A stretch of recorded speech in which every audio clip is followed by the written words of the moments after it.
Al principio, cuando miré lo del dogma y quería analizarlo por el lado de la, ¿cómo le llamamos nosotros? Teoría cinematográfica. Y, o sea, mi mente era, esto es totalmente teoría de la práctica, ¿cómo lo voy a hacer?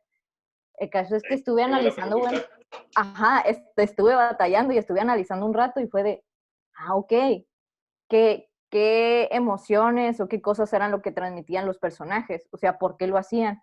Y pues de ahí fue donde me basé. Pero al principio fue como que, ¿cómo le hago? Si esto es, para mí me sonaba como totalmente teoría de la práctica. Y ya le pensé un rato y más o menos se pudo hacer. Muy bien, muy bien. ¿Alguien tuvo esa misma duda que tuvo Hannah o esas mismas dificultades que Hannah tuvo? ¿Sí me escucho? Sí.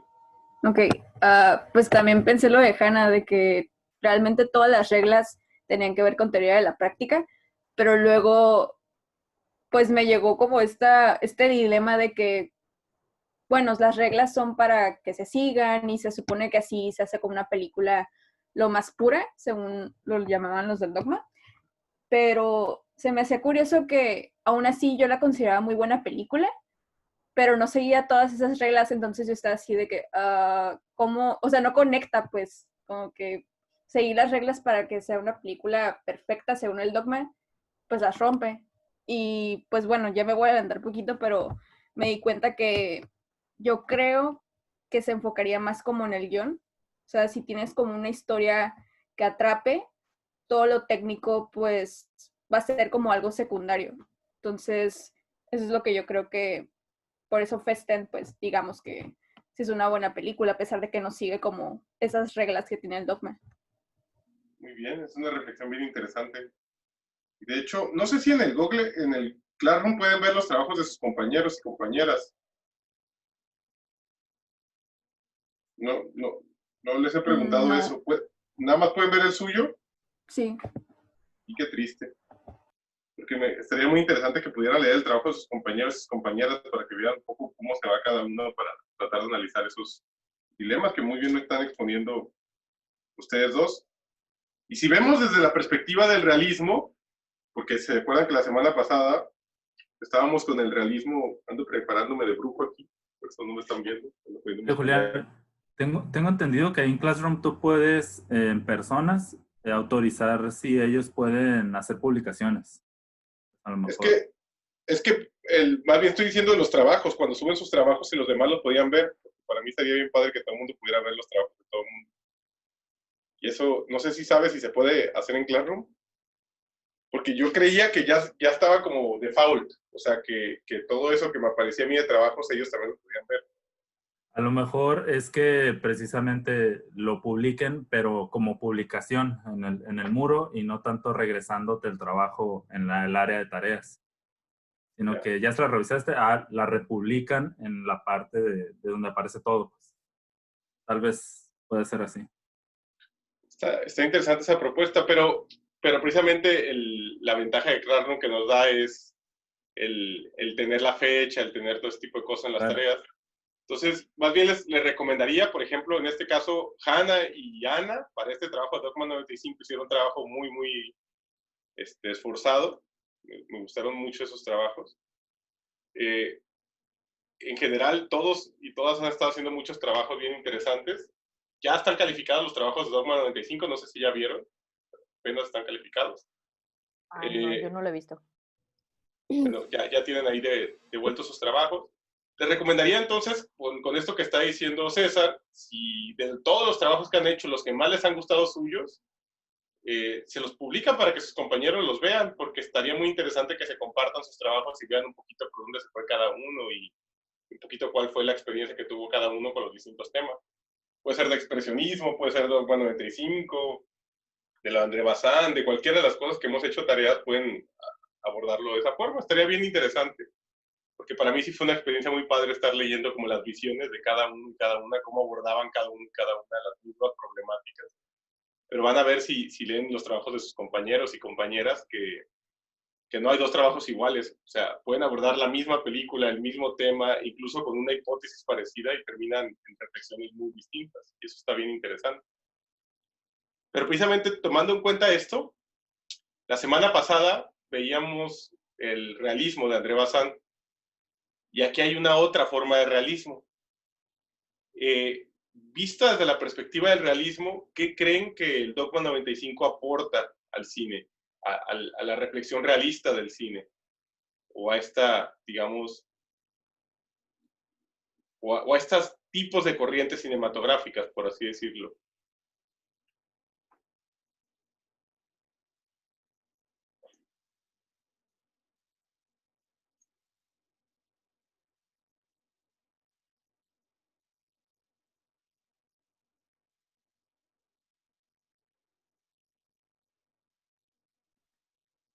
Que trata de plasmar lo más parecido a la realidad, sobre todo con eso de que en los mismos votos tenían que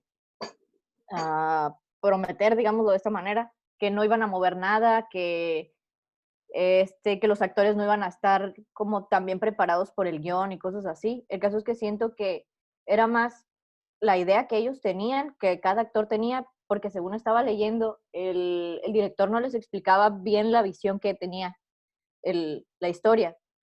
El caso es que era la interpretación que tenía cada actor de su personaje. El caso es que siento que da como una visión más de la realidad, de cómo cada persona piensa y cómo se ve todo también, porque eso de que no se pudieran elegir tampoco como locaciones de distintas partes, como decir, ahorita estoy en México y la otra escena va a estar allá en China, ¿no? Hace que todo transcurra en el mismo lugar y lo ves más real. ¿Y eso cómo cambió tu experiencia, Hanna? ¿O qué tipo de experiencia sientes que tuviste con ese tipo de películas que no habías tenido en otro tipo de películas?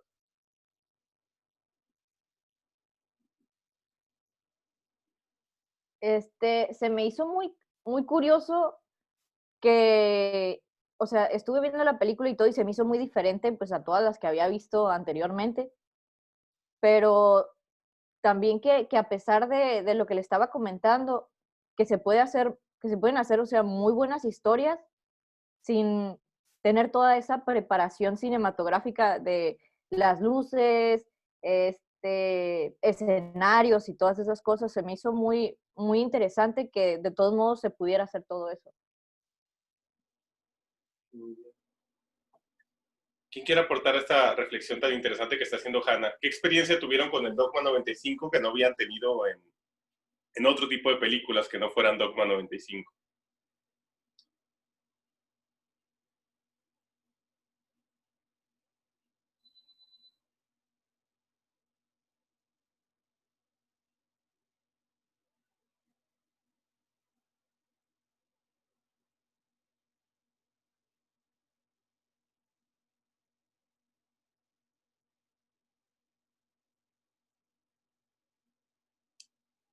Lo gracioso de estar en internet frente a un cuarto en silencio es que uno no sabe si es un problema del internet o es que realmente la gente...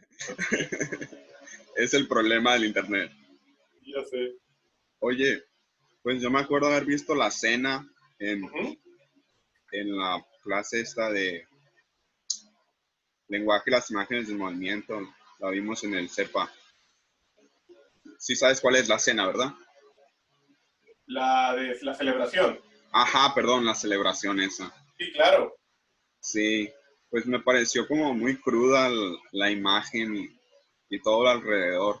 No sé, o sea, no, no puedo decir que es como el cine de Bazin, que es como mucho más neutro, diría yo, porque aquí sí hay movimientos de cámara y hay como mucha, la cámara está en todas partes, quién sabe cómo, o sea, hay muchos más primeros planos, pues, en el Dogma 95, pero no es el cine de Bazin, pues, se ve- es, es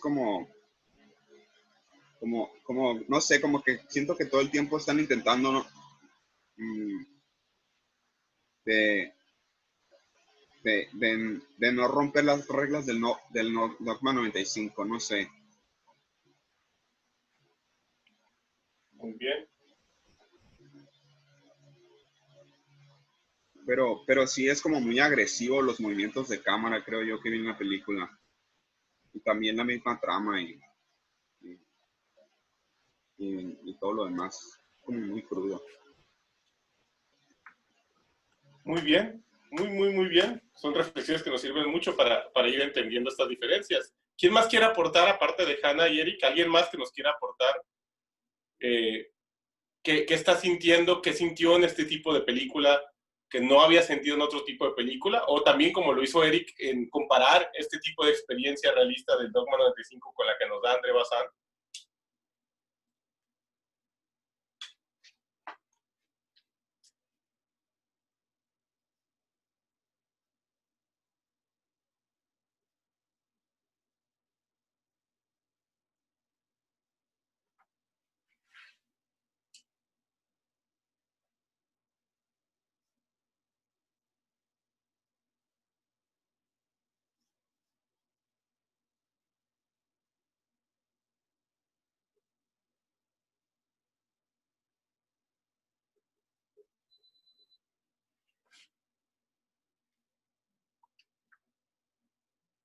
Yo quería mencionar algo más que se me hizo muy curioso también de lo que mencionaba Eric, que, que sí, o sea, se estaba intentando como en todo momento no romper con las reglas, pero siento que es un movimiento como tan estricto que hasta los mismos directores lo terminan rompiendo. O sea, los mismos que lo propusieron lo terminan rompiendo.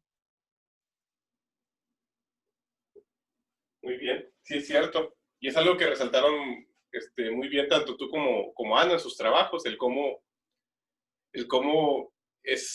nos exige una cierta reinterpretación el pensar que estos mismos cabrones que están proponiendo sus dogmas no lo siguen. ¿De esto de qué va? ¿De qué se trata? ¿De qué clase de engaño estamos hablando?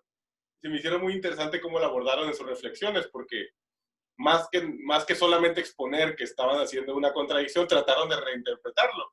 No sé si nos quieres dar tu visión, Ana, de cómo hiciste para reinterpretar esto. Había visto un video que le hacen, es una entrevista que le hacen a Thomas Vinterberg como en el 2015 más o menos, y pues está todo este rollo de qué fue en realidad el Dogma 95, o sea, ¿lo hacían en serio o qué era todo esto? Y él menciona que pues realmente era como un juego para ellos, o sea, para Lars von Trier y para Vinterberg, que todas esas reglas, pues sí, o sea, en parte sí era como, vamos a echarle la contra Hollywood, pero también decía que no era como una limitante al crear una obra. Para él, muchas de esas cosas, muchas de esas reglas también las pusieron como algo que pensaban que nunca iban a hacer en sus películas. Por ejemplo, él tenía mucho miedo de que no hubiera música en su película. O sea, le aterrorizaba tanto que dijo, ok, ¿qué va a hacer? Va a ser una regla. Entonces, o sea, podían ser un montón de trabas y un montón de cosas súper estrictas, pero creo que su objetivo era más bien cómo sacar toda esa creatividad que iban a tener, como esa resolución de problemas. Y pues sí, creo que era nomás eso, que realmente pues, o sea, puede ser muy creativo con todos esos problemas o deficiencias que puede tener una película común, por así llamarla. Muy bien. En este sentido, hasta donde están apuntando sus tres compañeros y compañeras, es a esta diferencia bien interesante que nos sirve como para mentalizarnos en dos tipos de realismo muy diferentes. Y de hecho, no vimos solo dos tipos de realismo, le podemos agregar un tercer tipo de realismo, que es el realismo que típicamente se llama hollywoodense, pero dicho en un lenguaje mucho más técnico, el cine grado cero, que es el cine totalmente transparente. También es un tipo de realismo, solo que es un realismo que lo que intenta es crear una realidad que sea, digamos, tan real en sí misma, en su serie de, digamos, congruencias internas, que te cree un mundo tan diegético, estoy hablando en lenguaje bien técnico, ¿no? Un mundo tan diegético que atrape la mirada del espectador y se le olvide toda la subjetividad que no sea la película. Se le olvide cómo se llama, se le olvide quién es, se le olvide en qué día está, se le olvide que está en el cine, se le olvide todo lo demás y simplemente se concentre en la experiencia de la ventana, en asomarse a un otro mundo y en inmersionarse en esa realidad del otro mundo y que en esa inmersión de la realidad del otro mundo no haya otro mundo que no sea ese. Ese es un tipo de realismo, es el realismo hollywoodense, le podríamos decir, por ponerle un nombre así, pero que es el cine grado cero, porque no solo se hace en Hollywood, se hace en todo el mundo, y no todas las películas de Hollywood están hechas así. Por eso es más que hablar de hollywoodense o no hollywoodense, estamos hablando de esa serie de reglas sumamente, digamos, trabajadas, heredadas, construidas para crear esa experiencia cinematográfica como ventana. Ese es un tipo de realismo, pero aquí tenemos otros dos tipos de realismo y cada uno alcanza cosas muy diferentes por sus particularidades. Aquí podemos ver algunas diferencias que tenemos entre lo que estaban diciendo sus compañeros y compañeras. Tenemos por una parte el Dogma 95 y por otra parte la concepción de André Bazin. Como muy bien dijo Hannah, el Dogma 95 tiene más que ver con teoría de la práctica, es decir, con cómo hacer el cine. En cambio, la concepción de André Bazin tendría más que ver con teoría cinematográfica, en el sentido fuerte de la palabra. Por eso la sesión pasada hablamos de una ontología del cine. Es decir, más que decirnos cómo, nos quiere decir qué es el cine. Sin embargo, esto es como el acento, este es un acento de cada una de las teorías, porque también podemos deducir un cierto qué del cine a partir del Dogma 95, podemos hacer teoría cinematográfica del Dogma 95, y por supuesto que con André Bazin también vimos algunas reflexiones del cómo, de la práctica, que nos acercan a ese qué estaba buscando él, que fue lo que vimos la sesión pasada, ¿no? Entonces, sí es es el primer gran acento que podemos ver entre estas dos posturas cinematográficas, estas dos concepciones cinematográficas del realismo. Y aparte de ellas podemos ver otra serie de detalles que resaltaron sus compañeros y compañeras. El primero, el Dogma 95, sí tenemos una serie de primeros planos y cortes. Y estos primeros planos y cortes son hasta medio trepitantes, ¿no? Hay primer plano, primer plano, primer plano, primer plano, primer plano. Incluso un personaje habla y se corta varias veces mientras habla durante el diálogo. Está hablando y se corta y otra vez sigue hablando y se corta y sigue hablando. Y es una experiencia que medio me provoca como un cierto vértigo cinematográfico. De hecho, comienzo a ver una película de Dogma y me siento medio mareado, o sea, no entiendo muy bien cómo está esta cuestión del ritmo, ya que me voy acostumbrando al ritmo de la película, empiezo a digerirla de una forma más sencilla, pero en el primer momento me saca de onda cómo es tan vertiginoso este tipo de corte, no sé si sintieron eso. Mientras, por el contrario, totalmente en este sentido, en lugar de primeros planos, las concepciones de André Bazin se centran en planos generales. Y en lugar de cortes y cortes y cortes y cortes, las películas, según la concepción de André Bazin, tienden al montaje mínimo, tienden a plano secuencia. No que tienen que ser construidas con puros planos secuencias, pero a eso tienden las películas. En este tampoco tienen que ser construidas a partir de puros cortes, no es una de las reglas del Dogma 95, pero a eso tienden las películas por la serie de reglas. Estamos diciendo otra característica que tiene esta. En el Dogma 95, la misma palabra dogma ya nos está hablando, que se centra en ciertos dogmas, en ciertas reglas, en un manifiesto, en un compromiso, en una promesa de los autores, que son reglas que se van a asumir dogmáticamente. Y como buenos religiosos, nunca siguen sus propios dogmas, pero se los pregonan al mundo, ¿no? Tiene este nivel de religiosidad. Son unos buenos sacerdotes, tanto Tomás Vinterberg como Tomás Vinterberg como Lars von Trier, porque así como buenos sacerdotes que dicen no tengan relaciones sexuales y después entierran a los niños recién nacidos en su iglesia, ¿no? Porque andan embarazando monjas. Qué buena comparación. Ni modo, es la verdad. Se me hizo curiosa. Funciona muy bien para entender. Hay sacerdotes del catolicismo y sacerdotes del ateísmo, pero sacerdotes a final de cuentas, ¿no? Entonces, aquí tenemos a nuestros sacerdotes del ateísmo, por así decirlo, con su serie de reglas y dogmas, y en cambio, no es que no haya reglas con André Bazin, las hay, pero no son dogmas, son más bien tentativas de explicación de una ontología. O sea, no son reglas que no se puedan quebrar, son filosofías. Te estoy tratando de decir cómo entrar a una concepción de cine. no las tienes que seguir dogmáticamente. No hay una sola regla de André Bazin que sea un dogma, ni una, no se trata de eso la filosofía de André Bazin. O sea, si haces un primer plano, no se cae André Bazin del susto. Si cortas un plano muchas veces, no se revuelca en su tumba. O sea, no hay un dogma que esté establecido en esa serie de reglas. Es más una filosofía que este sacerdocio como el que nos están proponiendo los daneses. Por otra parte, hay una tendencia en el dogma 95 a tener un solo espacio, y en el André Bazin pues no está especificado, pero precisamente por eso mismo hay muchos espacios. Una de las primeras películas que analiza André Bazin, así como tratando de sacar esta filosofía del cine, que les decía que se centra mucho en el neorrealismo italiano, es Roma, ciudad abierta. Y pues Roma se trata de toda Roma, no se trata de un pedacito de Roma, o sea, es Roma como ciudad completa. Entonces, hay una serie de muchos espacios que están apareciendo uno tras otro.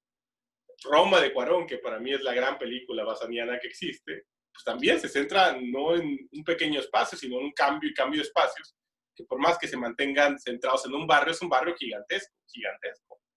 Las películas del Dogma 95 tienden más a ser un espacio muchísimo más concreto, que podrías recorrer prácticamente a pie, con tu propia mirada, cosa que no podrías hacer en este otro tipo de películas que estamos haciendo.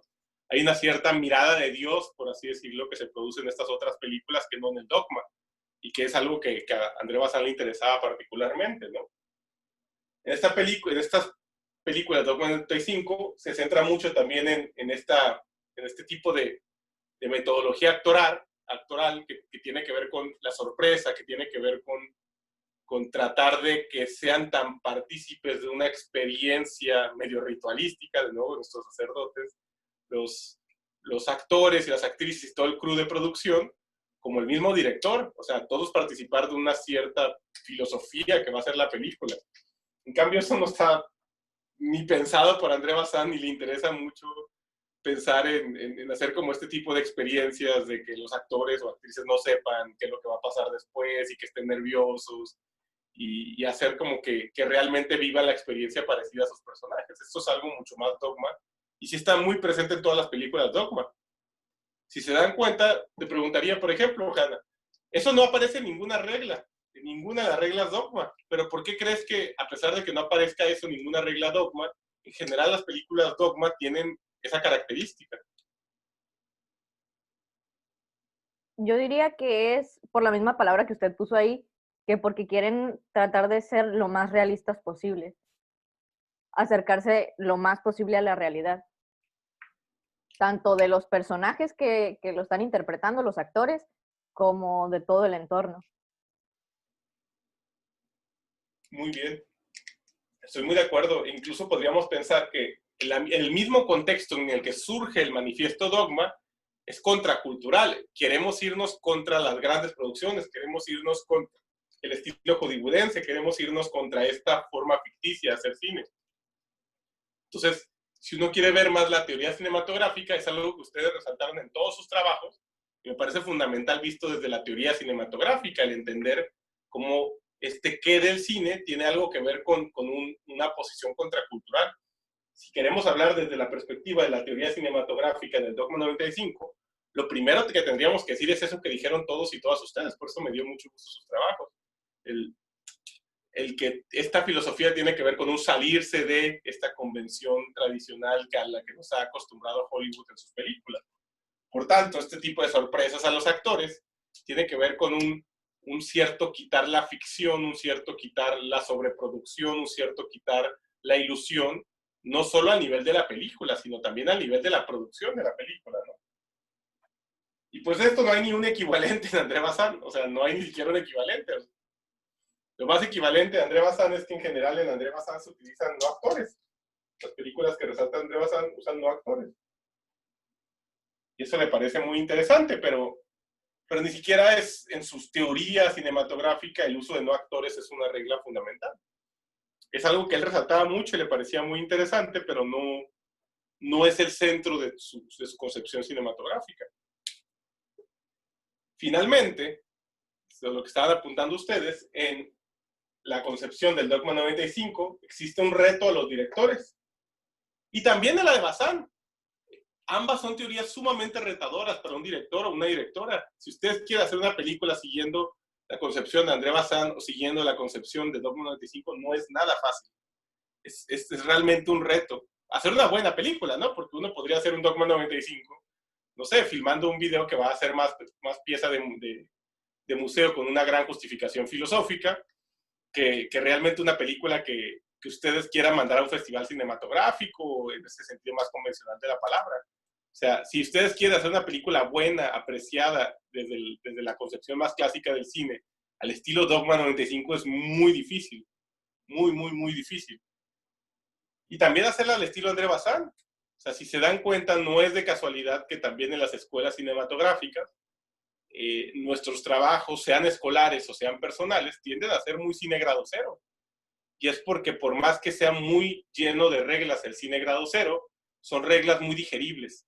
Y son reglas que uno ve un efecto muy inmediato en su producción. Por tanto, son como un manual de cómo hacer cine que funciona. Y como funciona es como una receta de cine fácil. Mientras mejor nos sepamos las reglas, más bonita queda nuestra película, más apreciada es, más genera emociones, y nos obsesionamos con esas reglas. Ahora, generar emociones, ser apreciados, generar este tipo de impacto a partir de una concepción basaniana, una concepción Dogma 95, no es nada fácil, nada fácil. Y entonces es un reto a los directores y directoras ambas. Sin embargo, como muy bien resaltaron, en el Dogma 95 el reto tiene que ver sobre todo con un juego o una democracia de los creadores. Algo de lo que es más interesante en el Dogma 95 es que un director reconocido como Lars von Trier o como Harmony Korine, haciendo una película Dogma 95, tienen las mismas posibilidades de producción que Eric, Hannah, Jasmine, Ana o cualquiera de ustedes. O sea, no hay nada en todo su haber de directores y de estos, Tomás Vinterberg, Lars von Trier y Harmony Korine, que les dé una ventaja sobre ustedes. En recursos materiales están en los mismos problemas que están ustedes. Y precisamente eso tiene que ver con una cierta democracia de los creadores. O sea, voy a demostrar qué tan buen director o qué tan buena directora soy, no por el poder que tengo de producción, sino por el uso de guión, el uso de mis habilidades de director, el uso de mis habilidades cinematográficas en el sentido más crudo de la palabra. Y en ese sentido, hay, no sé, a mí me parecería bien interesante, sumamente interesante, por ejemplo, tratar de producir una película Dogma, ustedes como estudiantes. Porque precisamente si logran producir una película Dogma bien, se están dando un tiro directo con grandes directores y directoras que han hecho lo mismo. Porque no van a tener ninguna excusa del tipo me faltó una grúa, del tipo no tenía un buen Steadicam, del tipo me faltaba una Red One o algo por el estilo para hacer esa película. O sea, la única excusa es no corté bien, la única excusa es me faltó mejorarle al guión, la única excusa serían cosas que sí están a su alcance de posibilidades. No sé qué piensan de eso. Yo recuerdo como en segundo, creo, que nos enseñaron sobre eso del Dogma 95 y vimos, de hecho, la celebración. Y yo recuerdo que estaba con unos amigos y empezamos a bromear de que, oigan, pues hay que hacer siempre un Dogma 95 en todos los trabajos del CEPA, ¿no? O sea, está bien fácil, pero ahora que la pienso, ahorita ya no estoy en quinto, estoy en sexto, creo, ya ni sé en qué semestre estoy. Sí tiene, o sea, sí tiene un nivel de complejidad de todas formas, porque no es solo como, ay, pues sí, voy a grabar aquí, con esta locación, así fácil, o sea, para, ¿cómo se dice? Como balancear esa falta de producción, debe haber una muy buena historia y un buen guión, pues. Entonces, no es algo muy fácil. Pero sí recuerdo que en segundo, en tercero, estamos echando mucha carrilla de que hay que hacer siempre un Dogma 95 y pues yo ya no quiero hacer eso, al menos que haya un buen guión, pero sí. Y de hecho eso que resalta está bien interesante, porque precisamente CEPA, el CEPA de la UABC, hay gente que es muy pesimista, yo soy realmente un egresado orgulloso, he visto cómo ha avanzado muchísimo las producciones de ahí, en términos de dirección de arte, en términos de dirección de cámara, en términos de fotografía, en términos de animación, han surgido cosas realmente espectaculares en el CEPA, que a mí me dan un orgullo tremendo. Pero si en general llegamos a un consenso, ustedes pueden no estar de acuerdo, de hecho, si no están de acuerdo, me encantaría escucharlos y escucharlas, pero si llegamos a un consenso, hay dos cosas que todavía batallan mucho las producciones del CEPA, que todavía prácticamente no hay una producción que resuelva estos problemas satisfactoriamente. Una es las interpretaciones o las actuaciones, y la otra es el guión.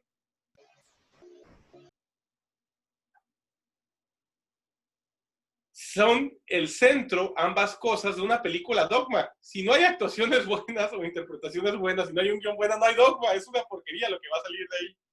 Porque todo lo demás está al grado mínimo. Por supuesto que también tiene que haber una buena dirección. No digo que no tenga que haber lo demás bueno de las áreas. Sin embargo, ese es como ustedes bien dijeron, el corazón latiente de una película dogma. Por tanto, precisamente, como bien decía Ana, si yo quiero hacer una mala película al estilo dogma, está facilísimo. Agarro mi cámara y me pongo a filmar cualquier cosa. Pero si yo quiero hacer una buena película, o me mentalizo incluso que quiero hacer una obra maestra, algo así como Tomás Vinterberg, ¿no? Ganar el premio del jurado de Cannes. Si yo quiero con mi película ganar el premio jurado de Cannes y la quiero hacer Dogma 95, eso sí está difícil. No hacer una mala película, sino hacer una película que yo considere trascendental, al estilo Dogma 95, está en chino. Y los dos centros que vamos a editar son actuaciones y guión. Yo propongo como ejercicio, ¿no?, para ustedes, como estudiantes que quieren ser futuros creadores, desde cualquier área de producción en la que estén, desde cualquier área de la producción audiovisual, hacer películas Dogma 95, por lo menos una, porque de esa forma van a, por lo menos una vez en su vida, no tener la excusa del si hubiera tenido esto, tal vez hubiera sido la cosa diferente. Y eso los va a obligar a generarse un cierto reto como directores, directoras, creadores, creadoras, que no han vivido hasta ahora.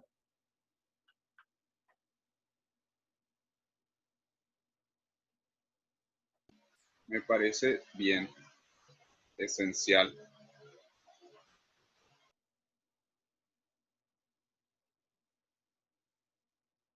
Esta es la parte principal por la que les quería dejar el tema del dogma, por la que hice como mucho énfasis en que viéramos esto sí o sí antes de terminar el semestre. Y es porque este reto se los quería lanzar. Se los quería lanzar para ustedes mismos y mismas. Obviamente no necesitan para mi materia hacer una película dogma.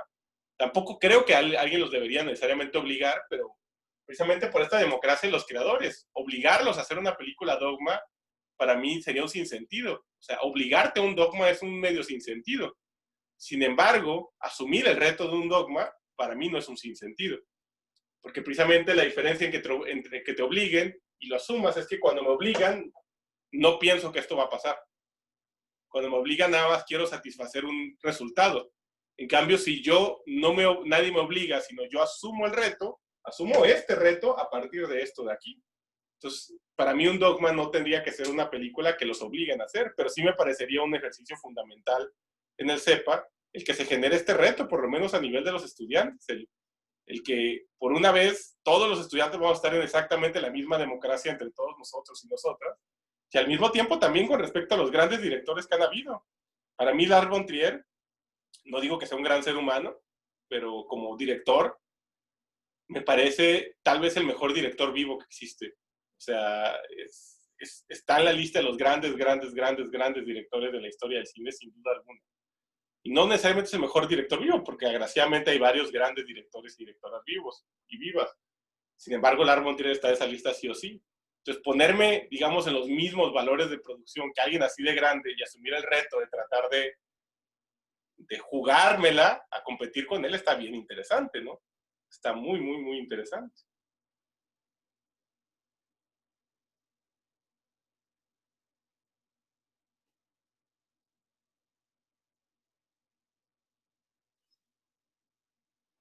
Asumir ese silencio sepulcral como un miedo implícito que no puedo ver en sus caras, pero me da gusto que lo estén pensando.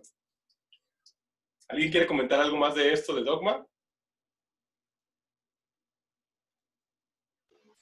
Bueno, pues a mí me parece, como dije, esencial porque es importante que, no sé, o sea, siempre como que hay deficiencias en las historias que se narran a través del guión, pues como comentabas en las historias del CEPA, y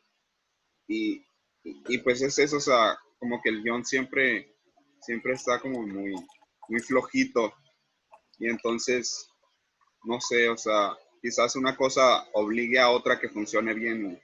Y si apostamos por un buen guión, no sé, pues nuestra película va a salir bien, sin importar las deficiencias otras que tenga. Ya me revolví todo. Pero, Pero pero se entiende hacia dónde quieres apuntar con tu comentario. Muchas gracias, Eric. nada. Ah, sí, pues es esa, como el Dogma 95 no se fija en otras cosas que no sean la actuación ni el guión, pues entonces vamos a enfocarnos en estos dos aspectos que, que nos van que van a salir a la luz pues en el proyecto audiovisual. Y en ese sentido que dice Eric, piensen en los proyectos donde han estado. O sea, a veces literalmente tardan 4 horas, sin exageración ninguna, acomodando las luces para que una escena quede perfectamente bien fotografiada, y hacen una fotografía perfecta, perfecta, perfecta, y cuidan un chorro el encuadre, incluso hacen prácticas con su camarógrafo, su camarógrafa, para que enfoque muy bien y que se vea clarito el movimiento de cámara. Y después de 4 horas de estar preparando el set para que esté perfecta, perfecta, perfecta la escena, traen al actor y dicen, párate aquí, responde el teléfono y di, ¿pero vas a venir a la casa? Entonces, la escena está súper bien iluminada, está perfectamente el movimiento de cámara y tiene un actor así, pero ¿vas a venir a la casa? Y esa es una típica película de producción cepa. O sea, realmente no pierden 1 hora trabajando con el actor. Dejan ustedes que le metan la misma cantidad de esfuerzo que le están metiendo a todos los otros valores de producción. O sea, el casting lo hacen muy visual, que quieren que cumplan con las características del personaje, y las direcciones de actuación son, repite lo que el guión dice, y dan alguna señal, algunos se ponen más poéticos y dicen, hazlo como que te duele mucho o algo por el estilo, pero no hay un trabajo de un desarrollo de interpretación profunda de los actores y de las actrices, ni del guión tampoco. O sea, muchas de las cosas que dicen los personajes son realmente sumamente planas y la historia está como plana por todas partes. Sin embargo, la fotografía, la musicalización, la edición, el movimiento de cámara, el arte de esa misma escena está realmente impresionante. Por eso, en el Dogma 95, uno no pierde 4 horas acomodando las luces de una escena. Sería una pérdida de tiempo perder 4 horas acomodando las luces de una escena, pero puede que sí pierda 4 horas desarrollando esa escena con un actor o actriz hasta que quede de la forma más impresionante, más transmitidora de sentimientos, esa misma secuencia. Y busca alguna forma de filmarla, incluso la puede filmar de muchas formas porque lo que quiere es capturar esa esencia de la actuación. Y de la misma forma el guión, puede haber mejor guión o peor guión antes de la película, pero hay como un concepto muy claro y muy definido de un cierto impacto emocional y de un cierto impacto humano que se quiere transmitir con la historia. Y precisamente en eso se concentran con todo lo que van haciendo y todo lo que van filmando. El énfasis está en estas dos cosas. Y ya después, eso no quita que puedan seguir haciendo películas con grandes producciones, en el sentido más de producción de la palabra, de fotografía, de musicalización, de edición, de movimientos de cámara. Sin embargo, esto como reto les puede servir por lo menos para hacer una contrabalanza, para tener un cierto aprendizaje, trabajando ciertos valores en una película que no se trabaja normalmente, por lo menos en el CEPA. Por eso me parece fundamental hablar de esto en el CEPA más que en cualquier otra escuela de cine, porque precisamente aquí es donde esto es lo que más surge, trabajar estos dos valores de producción principales antes que cualquier otro, y después agregarle eso a lo que ya tenemos, agregarle eso a los otros valores que ya se han estado desarrollando a través de los años y se han estado desarrollando bien. Sí, concuerdo totalmente, porque, o sea, creo que esto es como lo más humano, lo que más nos la parte, las características como que más nos atraen de esta parte humana del cine. Y luego ya todo lo demás es como maquillaje, creo yo. Es como, pero esto es lo fundamental, pues, que, que se vea que hay humanos detrás de cámara. Pues yo pienso que cada uno podremos pensar de forma libre eso de una forma o de otra, pero tú tienes una mentalidad muy Dogma 95 y eso está bien interesante, Eric, porque esto que estás diciendo Gracias. es precisamente mucho de la filosofía que está detrás del Dogma 95, es mucho de la mentalidad con la que está construido tanto de Thomas Vinterberg como de Lars von Trier. Entonces, precisamente es un reto muy interesante también para ti porque estás compartiendo en tu misma forma de ver el cine esta otra forma de ver el cine que propone el Dogma 95. Gracias. Pues precisamente a donde apunta, como nos dice muy bien Eric, este Dogma 95, con todas estas serie de concepciones que estuvimos viendo hasta acá, tiene que ver con una cierta crudeza. No sé, a mí una buena metáfora para esto fue la novia de mi papá viajó a Corea del Sur y se volvió fascinada con los alimentos de Corea del Sur y estaba asustada, pero asustada porque llegaba y me decía, es que me daban pescado crudo con arroz blanco. Es la única chingada. No tenía ni condimentos, nada. Y estaba asustada como mexicana. No le ponía ni negrita al pescado que me daban, al pulpo que me daban, al cangrejo que me daban. No le ponían nada. Nada. Era el puro pescado semicrudo o crudo encima de una bola de arroz blanco. Blanco. Así, no tenía salsita, cebolla, nada. Era un arroz blanco, me decía. Y esa era una experiencia impresionante. Mordía el pinche pescado y el pinche arroz y viajaba, me explotaba la cabeza y se tenía una explosión de sabores y dolores y de maravillas que nunca había sentido.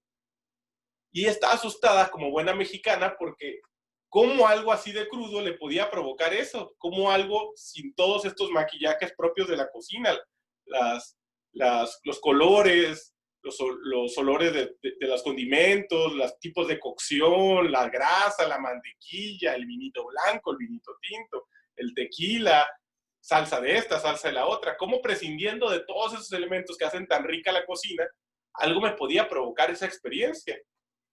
Y a eso es a donde quieren apuntar Thomas Vinterberg y Lars von Trier. ¿Qué es eso? ¿Qué es lo crudo del cine? Lo más así como crudo, que sin embargo tal vez podemos ser como japoneses o como coreanos y crear una comida deliciosa solo a partir de eso, porque tal vez nos hemos concentrado demasiado en ponerle condimentos a la comida y no en la calidad de la comida. Hay un programa buenísimo que para mí me sirve de metáfora para que entiendan mejor el Dogma 95, que tiene que ver con... Hay un programa en Netflix, ahorita no me acuerdo cómo se llama, que son grandes cocineros en el mundo y grandes cocineras en el mundo, que te explican cómo hacen sus platos, pero son gente muy loca. Hay uno argentino que vive prácticamente en medio de la nada, una cabañita. El güey va a cortar los árboles así a hachazos, después avienta las leñas, les prende fuego y cocina las cosas al carbón en el fuego que va cortando. Pero me acuerdo mucho del capítulo de un japonés, que es como uno de los mejores sushis que existen en el mundo. Y el japonés no tiene proveedor exacto, digamos, de quién le dé sus pescados, por así decirlo. Tiene varios proveedores, pero él va, le avisa, no sé, ya llegó una pesca bien impresionante de un salmón. Entonces va a ver los salmones, a ver cada salmón en particular, y no le dice, dame 10 kilos de salmón, escoge un salmón por un salmón.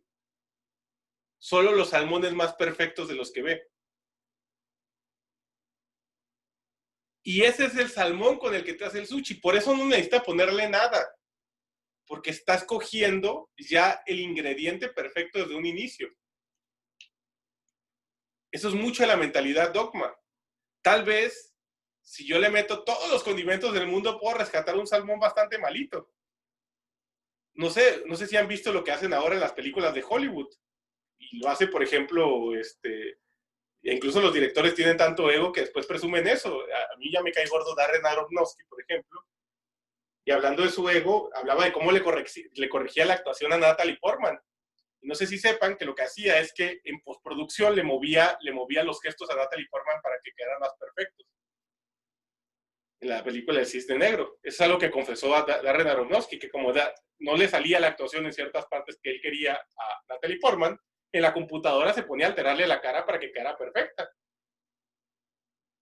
Es lo mismo que sucede en las sesiones, digamos, de fotografía el día de hoy de modas. Las actrices, más bien no son actrices, las modelos o los modelos, pero sobre todo lo hacen con las mujeres. Las modelos se van sin maquillar, literalmente así se paran sin maquillaje, y todo el maquillaje se lo ponen en postproducción. Le mueven el cuello, le mueven la nariz, le mueven la boca, le pintan el cabello, le mueven el cabello de una forma o de otra.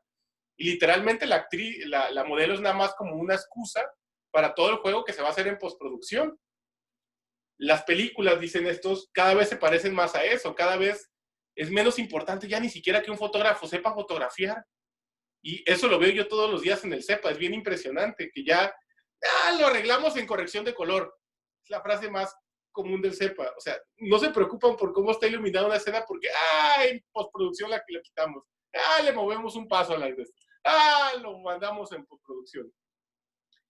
Y es precisamente por estas herramientas que nos ha dado tan grandes la postproducción, de poder mover los colores de una película, ya la fotografía no se centra en lo que se hace en el set, sino en lo que se hace en una computadora. Y ya los fotógrafos no son tan impresionantes como conseguirte a un gran colorista, por ejemplo, o alguien que maneje los programas de postproducción como Dios. Esas son las personas que más se están valorizando el día de hoy en el CEPA. Y ustedes véanlo con sus compañeros y compañeras.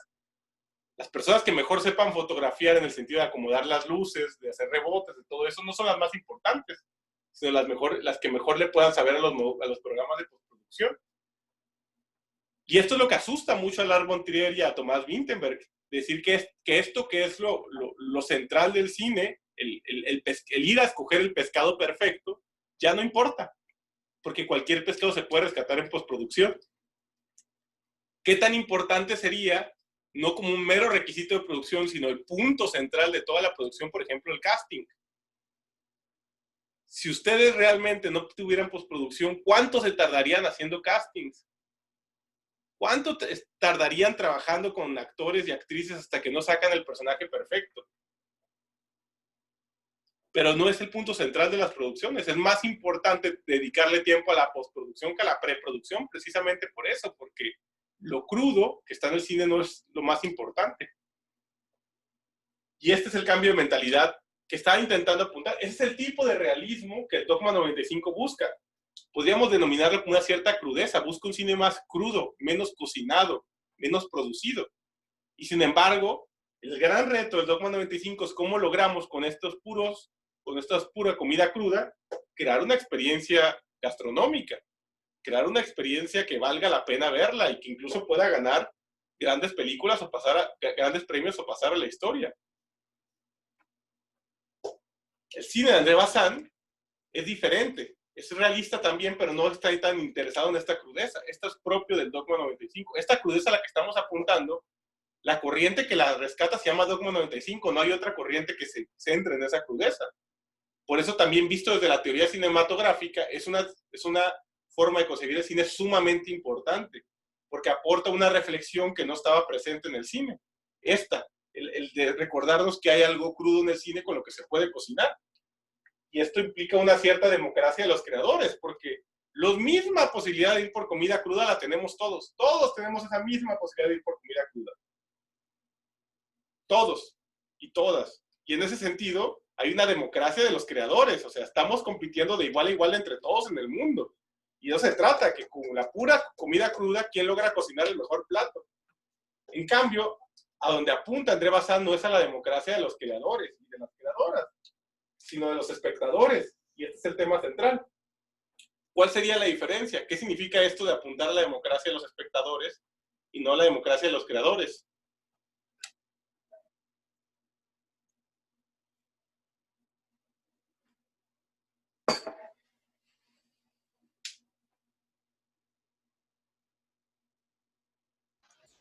¿Puedo participar? Sí, por supuesto.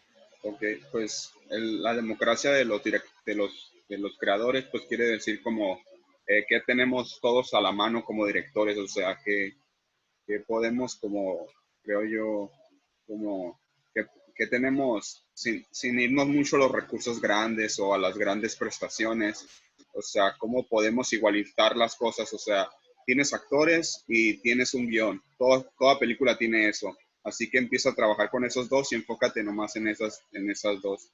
Y en la democracia de los espectadores es como dejar a un lado los egos de los directores por ver qué creo que considera mejor en cada encuadre, en cada toma, y apuntar más al,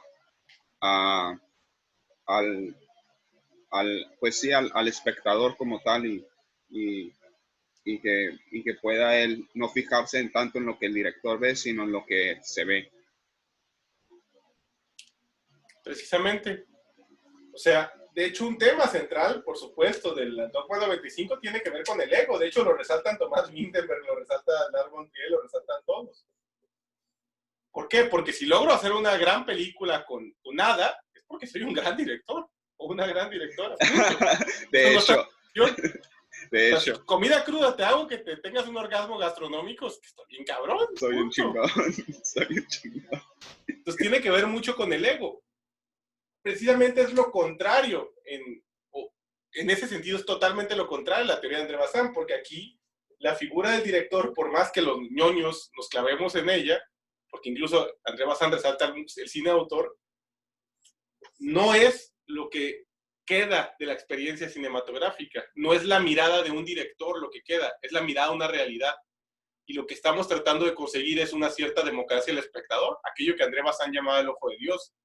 La posibilidad de que cada subjetividad particular que se encuentra en la película, sea hombre, mujer, mexicano, chino, joven, viejo, de hace 20 años, de mañana, encuentre una forma personal de dialogar con la película, porque así como una realidad es tan infinita que permite que todo mundo tenga una relación particular con esa realidad, la película, si es real, va a ser así de infinita. Y cada persona va a tener esta posibilidad de construir su subjetividad a partir de ella. Por eso es real. No porque es cruda, sino porque la película logra tener este mismo efecto que la realidad tiene, de objetividad. Y objetividad no como el discurso del director. Soy objetivo porque yo sí estoy mostrando la verdad. No. No es el discurso de alguien lo que hace la película objetiva. Todo discurso de alguien que hace una película objetiva, dice André Bazin, es ego. Es alguien queriéndote decir que su manera de ver la realidad es la realidad y todos los demás están pendejos o algo por el estilo. Dice, la realidad da para todos los pendejos posibles. Es decir, la realidad, la misma realidad se puede leer de formas infinitas. Eso es lo verdaderamente objetivo. No un discurso que es más verdadero, sino un discurso donde caben todas las verdades posibles. Y es precisamente a eso donde está tratando de apuntar André Bazin. ¿Cómo construimos una película que logre esa objetividad? No pasar la moral de un director, por más alivianado que sea, por más lo que ustedes quieran que sea, más humanista que sea, sino que realmente la película por sí misma quepan todas las interpretaciones posibles a partir de ahí. Y esto es lo que yo les he resaltado muchas veces de la película de Roma, que a mí me pasma, pero me pasma impresionantemente. Que he visto lecturas de ser una película machista, otras que dicen que es feminista, otras que dicen que es pro-PRI, otras que dicen que es anti-PRI, otras que dicen que es una película que resalta la opresión que los indígenas sufren por la burguesía, otros que es una película que enaltece a la burguesía en contra de los indígenas. He visto las más infinitas lecturas de la película de Roma posible, como casi no me ha tocado ver, probablemente no me ha tocado ver en ninguna película. Y no solo eso, sino que cuando le preguntas a cada persona su subjetividad, una pregunta bien sencilla que yo utilizo para hacer este ejercicio bazaniano, la pregunta es, ¿cuál fue la escena que más te marcó de la película y por qué? Las respuestas de cada persona son infinitas. Me han resaltado escenas que yo ni me acordaba que existían. Es como, sí, cierto, pasa eso, ¿no? Y lo que resalta cada persona es radicalmente diferente. Tengo un alumno indígena que me resaltó cuando se cae el bote. No sé si está pisteando pulque, no sé si recuerdan, y si le cae y se rompe. Me dijo, no, yo cuando vi eso supe que iba a haber tragedia. Y me empecé a poner al borde del asiento yo. Ok, estoy entendiendo a lo que te refieres, pero eso rebasaba mi realidad. O sea, yo no vi tragedia en la caída del bote. Él sí, él vio un mal augurio. Y un mal augurio clarísimo de muerte. Por su subjetividad. Pero la película le dio para eso y él estaba seguro que de eso trataba esa escena, que para eso era esa escena. Puede que sí, quién sabe. Pero lo que sucede es que él lo vio y yo no lo vi.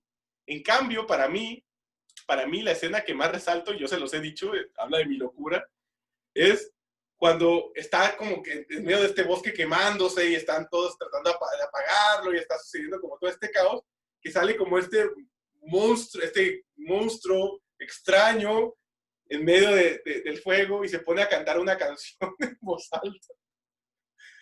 Para mí esa escena me pareció la cosa más sublime, se me enchinó toda la piel, estaba así pasmado viendo esa escena. Cuando les he contado a esas personas me dicen, yo no me acordaba que pasaba ese pinche loco vestido en esa escena. Explícame, a ver, Julián, explícame, ¿a ti que sí te gustó esa escena? ¿De qué trata? No sé. No sé de qué trata. Fue mi escena favorita, pero no por eso les puedo dar un discurso racional de que estaba simbolizando o algo por el estilo, ¿no? Me pasmó y me rebasó mis discursos y me encantó eso. No sé si alguien nos quiere decir, por ejemplo, aquí cuál es la escena que más los marcó de Roma, de Cuarón.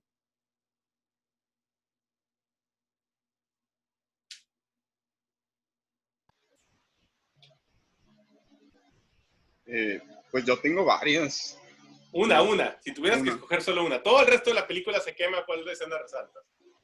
Yo creo cuando Fermín manda a la goma a la Cleo.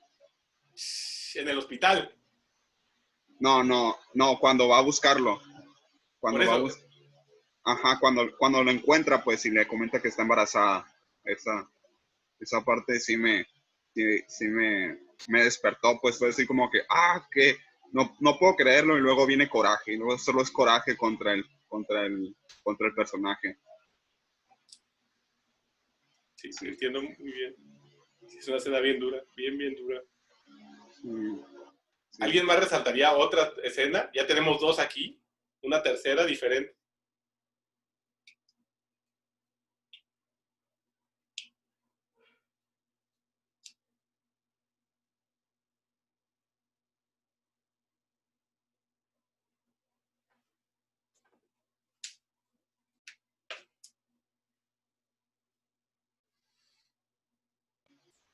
Son problemas de internet. ¿Cómo? Son problemas de internet. Me doy cuenta. El internet. A mí me impactó mucho, más bien como por recuerdos, la parte en donde va caminando, creo que se dirige hacia el cine y va caminando por las calles y va pasando cerca de muchos comercios y como la atmósfera sonora que se crea por eso. Sí me encantó, me impresionó mucho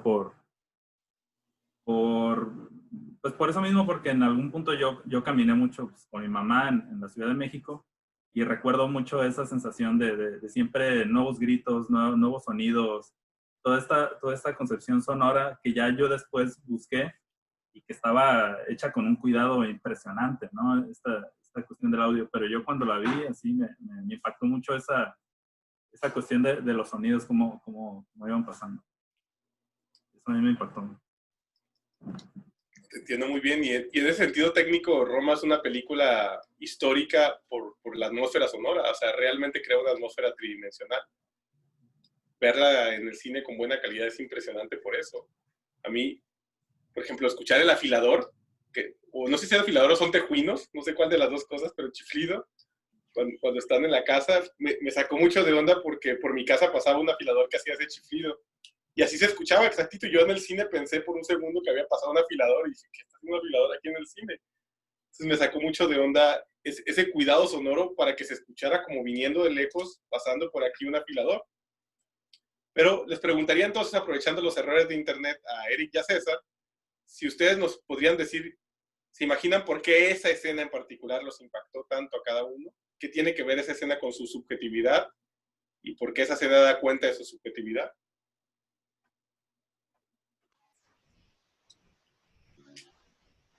Pues a mí porque... tú hablas si quieres primero. No, bueno, ok. Igual fue yo pues como lo dije, ¿no? Sí me trajo mucho recuerdo de niño, ¿no? De estar caminando siempre en la calle con mi mamá. ¿Tú eres de la Ciudad de México? Yo soy de la Ciudad de México. Y pues es eso, es literal eso, o sea, vas caminando y en la colonia que sea, ¿no? Es el comercio, aunque sea el metro, aunque sea Coyoacán, aunque sea la colonia Roma, lo que sea, siempre es el comercio y que siempre son diferentes discursos, el tipo de tono, los sonidos precisamente de que un taller está a un lado del afilador y de la taquería y todo eso es como un collage sonoro. ¿Y es diferente caminar, el collage sonoro caminando por Mexicali y caminando por la Ciudad de México es diferente? Ah, por supuesto que sí. Sí, por supuesto. Sí, Mexicali es una sonoridad más bien como de carros, ¿no? O de música.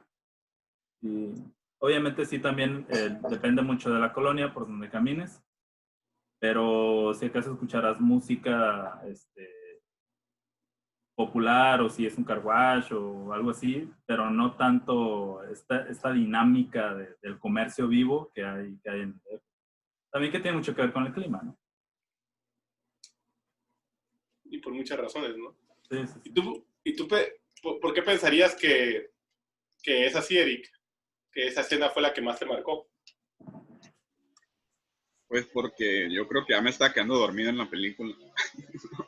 No, pues porque, no sé, o sea, como que siempre me centro en eso que es en los personajes malos, o sea, como en sus acciones y esas cosas. Y esto, pues tengo como dos, o sea, primero una que podría ser que como me centro en las cosas malas, pues entonces eso como que me impacta y me da cuenta de la crudeza de las acciones de las personas, pues porque presupongo que todos son malos, pues y que las personas abandonan a sus familias como lo hace este personaje, pues.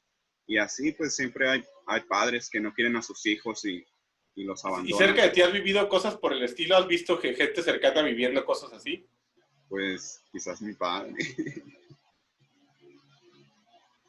Es algo muy fuerte, pero que nos logra capturar de la película, ¿no? El hecho de que nuestras propias historias están ahí presentes. Sí, Las mejores y las peores. sí, la verdad. Yo creo que, hablando de eso que está diciendo Eric, yo podría resaltar, porque no es algo fácil nada de eso, pero tengo la creencia de que el arte, hay un libro muy bonito, si alguno lo quisiera leer, que se llama El origen de la tragedia de Nietzsche, donde explica Nietzsche cuál es la función de la tragedia, porque uno podría pensar, ¿para qué chingados quiero ver tragedias? ¿Para qué chingados quiero irme al cine a llorar? O al Al cine a pasarla mal, ya la paso mal todos los días. Exactamente, si ya la paso de la chingada en mi vida cotidiana. ¿Por qué? ¿Por qué me hacen esto? Y pues nadie está obligado a llorar en ninguna película, o sea, no tienen por qué no hacer lo que no quieren, pero algo de lo que resalta Nietzsche en ese libro es que precisamente cuando uno logra ver concretada fuera de sí una experiencia radical de aquello que no puedo ver o no quiero ver en mi cotidianidad, uno tiene la oportunidad de, digamos, tocar la herida y a partir de tocar la herida vivir una catarsis. Entonces esas lágrimas, más que incrementar la herida, nos ayudan a sanarla y no necesariamente sanarla por completo, pero sanarla a un nivel. Si la herida es muy profunda, un poquito; si la herida era superficial, a terminar de sanarla. Pero mientras mayor sea la catarsis que uno vive en una obra de arte, más es la posibilidad que uno tiene de sanar las heridas más profundas de las que ha vivido. Yo creo que esa es una característica en pro de estas experiencias difíciles que uno ve en el cine, que no necesariamente es agradable confrontarse con nuestras propias sombras, pero tal vez es terapéutico. Y en ese sentido de ser terapéutico, uno no está obligado a pasarla mal en el cine, pero tal vez pasarla mal sea un granito de arena, una pequeña medicina en ese proceso más grande de sanación que uno está tratando de vivir en la vida. Sí, el cine cura. Por eso entré a este medio. Me encanta eso de que las historias puedan de alguna forma provocar catarsis, pues. O sea, me han hecho llorar muchos productos audiovisuales y por eso es que estoy aquí. Pues, qué manera tan sincera de estar estudiando cine, porque me parecería que que hay una sinceridad muy valiente en el querer estudiar a partir de que algo nos mueva así de mucho. Y yo creo que eso lo tenemos todos los artistas hasta cierto punto, sea el arte que sea que estemos haciendo. Nunca es una razón bonita la que nos trajo al arte. Sin embargo, eso no significa que no sea una razón verdadera, al revés, es muy verdadera. No digo que no haya razones verdaderas para que alguien vaya a la contabilidad, pero me parecen... He escuchado pocas veces una historia trascendental que llevó a alguien a la contabilidad o que llevó a alguien al derecho. Diferente de la enfermería, por ejemplo. La enfermería casi siempre está llena de historias trascendentales que llevó a la gente ahí. Así como el arte, hay una necesidad de contacto humano a partir de historias muy duras que quiere uno compartir en ese proceso de sanación colectiva. Que creo que hasta cierto punto vuelven muy valiosa la experiencia de los artistas, que nos vuelven trascendentales eso que estamos haciendo. Pues si quieren profundizar en esa visión, les recomiendo mucho ese libro, mucho, mucho, mucho. Nietzsche, como cualquier filósofo, no es necesariamente fácil de leer, pero Nietzsche es de los filósofos que más bonito ha descrito de toda la historia de la filosofía. Schopenhauer y Nietzsche probablemente no tengan parangón. Marx también escribe bastante bonito, contra lo que la mayoría de la gente piensa, escribe muy, muy bonito. Otros filósofos no les podría decir lo mismo, leer a Kant no es una experiencia fácil, leer a Hegel tampoco, leer a Spinoza nada, leer a ese tipo de autores no es nada una experiencia sencilla. En cambio, leer a Nietzsche, leer a Schopenhauer, leer los diálogos de Platón, leer sobre todo los manifiestos marxistas, sí es una experiencia estética muy, muy placentera, parecida a la de leer una novela profunda. Y en ese sentido, si les llama un poco la atención profundizar en este tema, no dejen de buscar ese libro, porque es un libro que les puede dar mucho norte de muchas formas. No habla del cine ese libro, sí habla de la música, por ejemplo, no habla del cine ese libro, pero las reflexiones que trae ahí Nietzsche yo creo que nos pueden servir para todos los artistas de todo tipo, no solo para aquellos que están queriendo entender el teatro en Grecia. Pues habíamos abierto una reflexión la semana pasada, que el día de hoy no vamos a poder terminar, nos queda una media hora de clase, porque de hecho me invitaron a una junta de la Facultad de Artes, entonces voy a ir a esa junta, por eso no voy a poder extenderme un poquito más como a veces me extiendo en estas clases. Pero, si hay quórum, porque hoy veo que hay quórum, la próxima semana podemos tener una última sesión y cerrar este tema. Pero no sé si va a haber quórum la próxima semana. A mí me parece bien, yo digo que sí. Sí, por mí también está bien.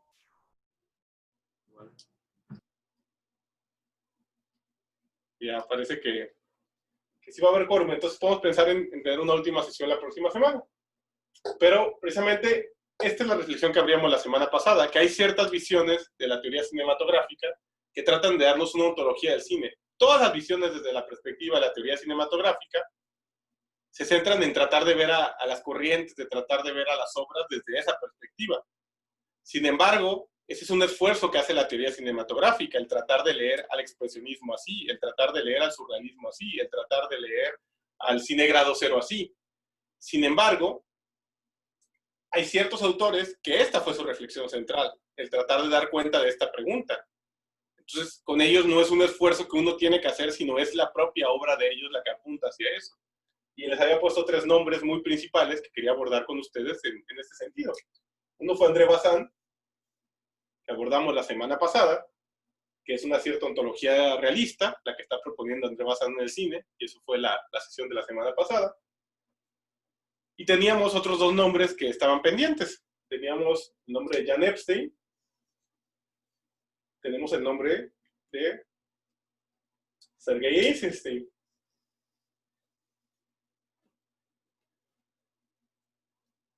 De Eisenstein se suele hablar del montaje intelectual. Eso es lo que resaltamos mucho de Eisenstein, porque es algo muy estable, es fácil hablar del montaje intelectual. Es también una ontología del cine, el montaje intelectual en sí mismo.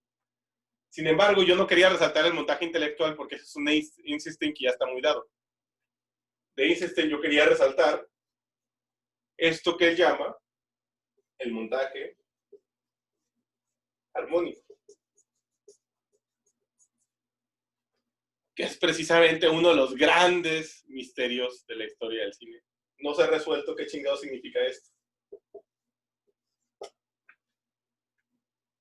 Eisenstein no lo resolvió en su obra, nadie más lo ha resuelto después, es uno de los grandes misterios de la historia del cine.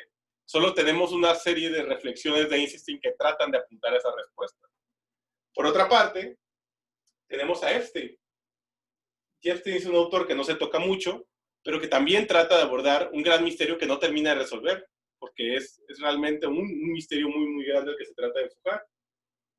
Es el de la fotogenia. Estos dos conceptos, fotogenia y montaje armónico, ahí me obsesionan desde hace... Ay, ya estoy viejito. 9 años ya, hijo. Porque hace 9 años hice mi intercambio en Brasil, en mi penúltimo semestre, y les dije que tuve clase con una profesora maravillosa, postdoctora en cine, Cecilia de Melo.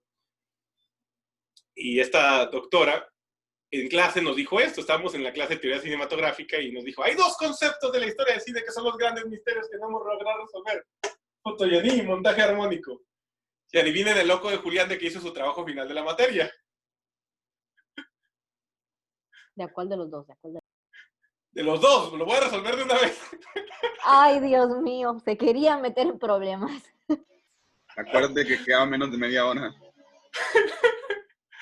No, en mi trabajo final de la materia fue tratar de descifrar qué era fotogenia y qué era montaje armónico a través de 2001 Odisea en el espacio. Ahora sí lo voy a resolver.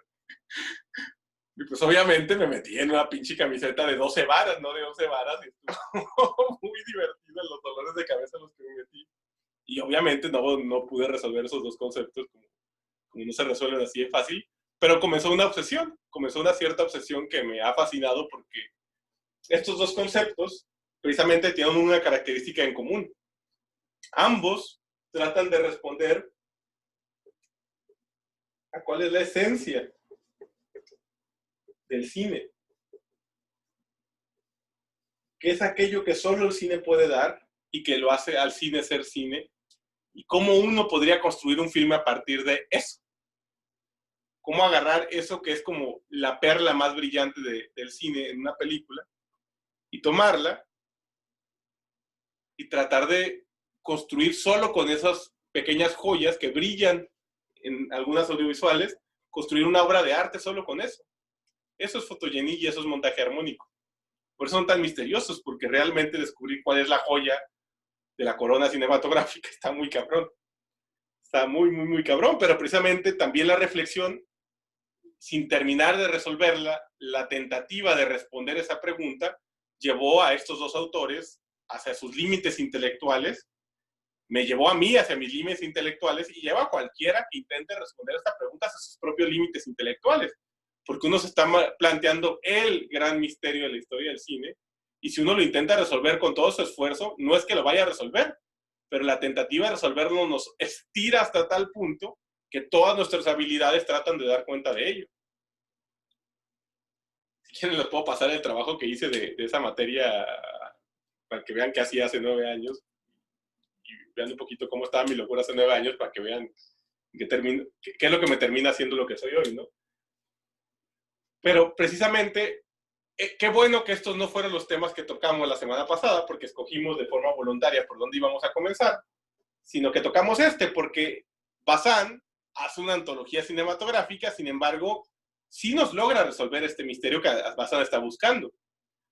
Porque la gran diferencia entre la ontología de Bazán y estos dos grandes conceptos a los que apuntan estos dos autores es que Bazán trata de plantear una concepción realista del cine con un fin que es difícil, pero es un fin muy específico, que es lograr la democracia del espectador, de lograr aquella, digamos, mirada de Dios y este cine que es objetivo.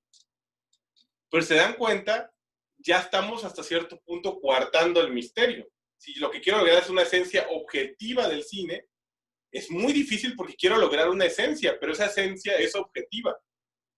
Es un cierto tipo de esencia. Sin embargo, estos dos conceptos no apuntan a una esencia coartada con ninguna de esas palabras.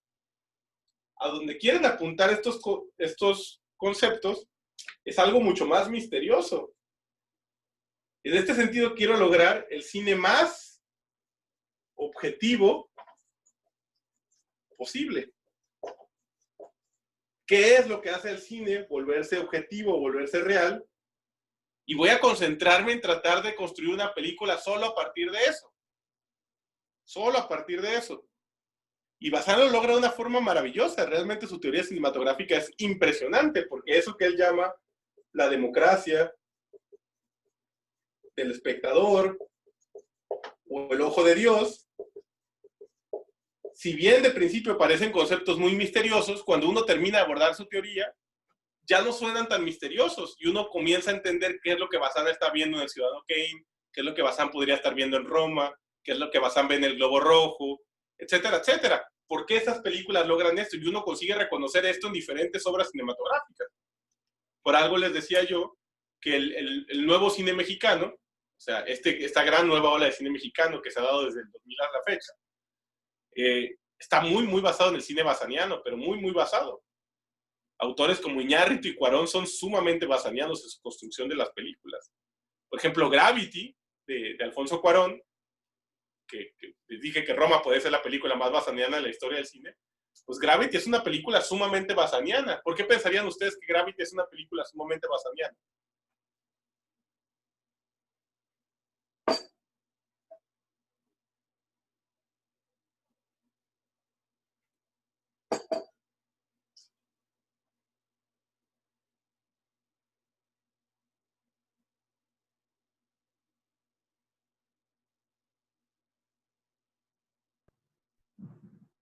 ¿Yo puedo participar? Claro que sí. Ok. Pues también tiene muchos planos secuencias, ¿no? Y aparte que más plano tan amplio es que estar en el espacio, ¿no? Que aparte de estar en la Tierra tienes un plano amplio, pues ves todo, ¿no? El paisaje y todo, pero ¿qué tan amplio tiene que ser como para estar en el espacio? Es lo más amplio que puede haber, ¿no? Te abarca todo, ¿no? Pero creo que utiliza mucho el plano secuencia y eso te hace sentir casi estar ahí en el espacio viendo lo que está ocurriendo. A mí esa película a mí me impactó muchísimo. Yo creo que ha sido la película que más veces he visto en el cine. Creo que fui unas 5 veces a verlo en 4D porque no lo podía creer. No podía creer que yo pudiera experimentar eso, tener acceso a él y no ir todas las veces posible.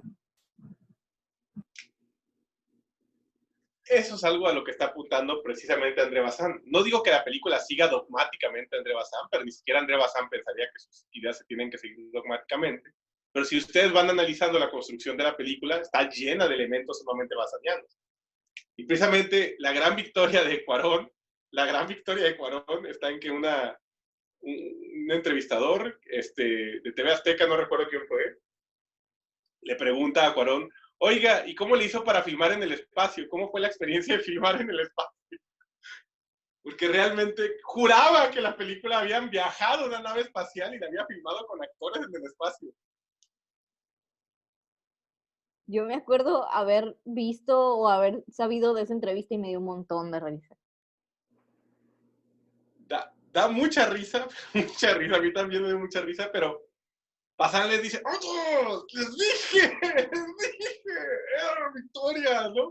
O sea, Bazán también estaría muy orgulloso de este tipo de producción, porque Bazán, si recuerda, no quiere hacer documental. Lo que quiere lograr es esta experiencia. Y precisamente si filmas el espacio, pero lo filmas así, a Bazán da brincos, pero da brincos porque precisamente estás logrando esto que él estaba intentando hacer, que es capturar, esto ya es un término filosófico, si les interesa la filosofía, es capturar la duración.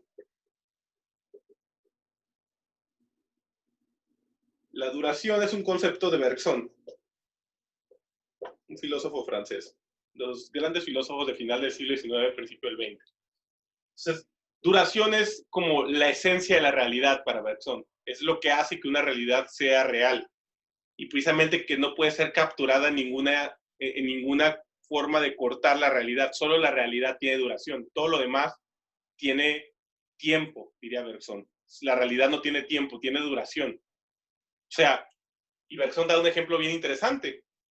Si tú agarras una sinfonía, decía Bergson, por ejemplo, y la descompones en todas sus partecitas, no tienes una sinfonía.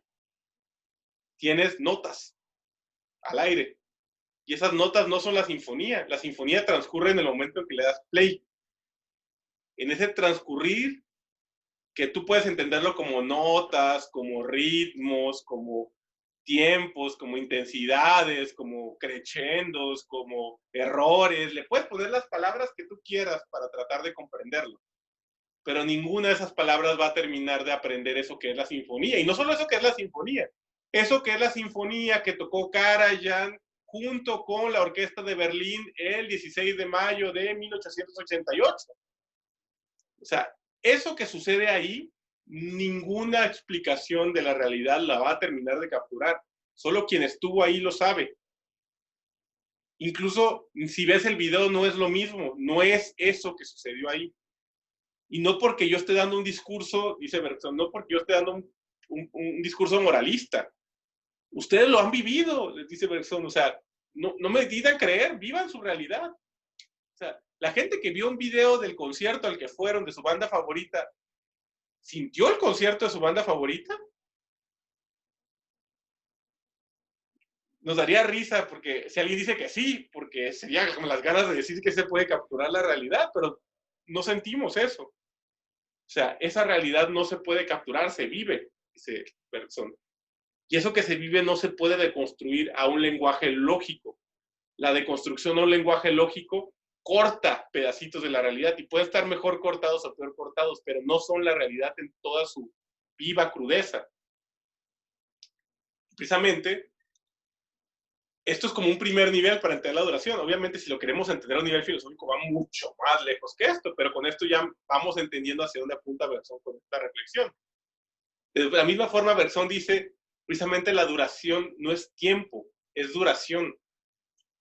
Ustedes han vivido 5 minutos, que en su cronómetro lo pone y son 5 minutos, y han sido los 5 minutos más largos de la historia de la humanidad, de los más cortos. Cuando ustedes le dieron un beso a alguien por primera vez, eso pudo haber durado 2 minutos en su cronómetro.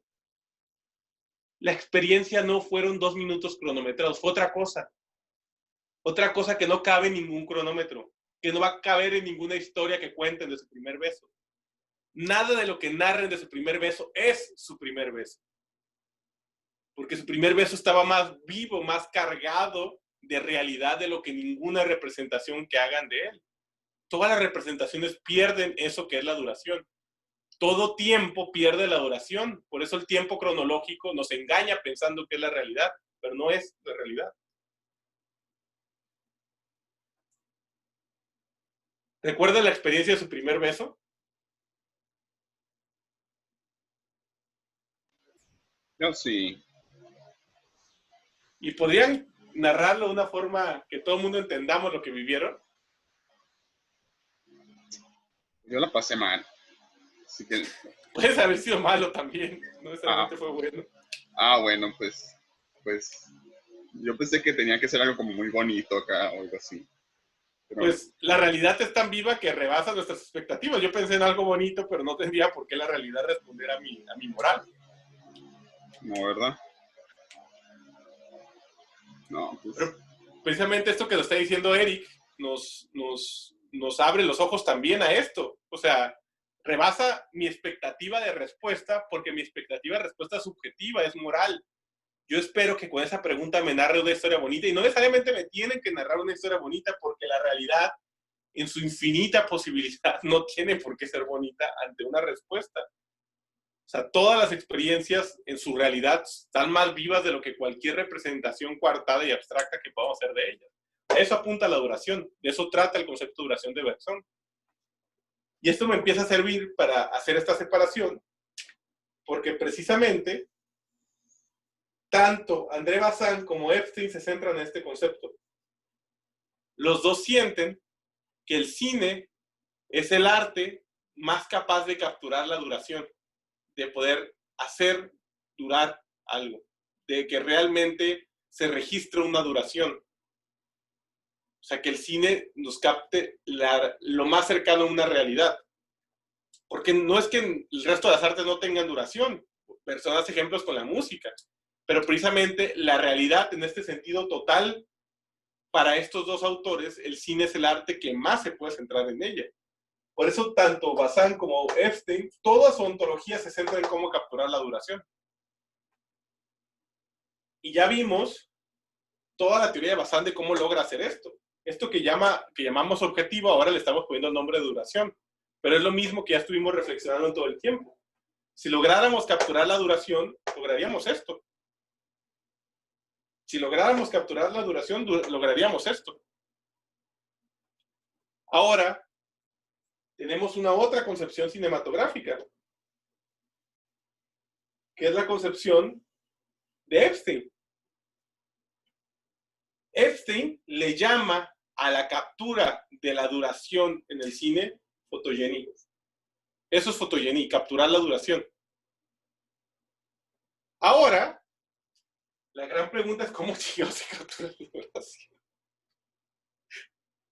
Suena como un eslogan de una marca de condones. ¿Qué es lo que suena como un eslogan de una marca de condones? Condones, persona. Captura la duración. Captura toda la duración.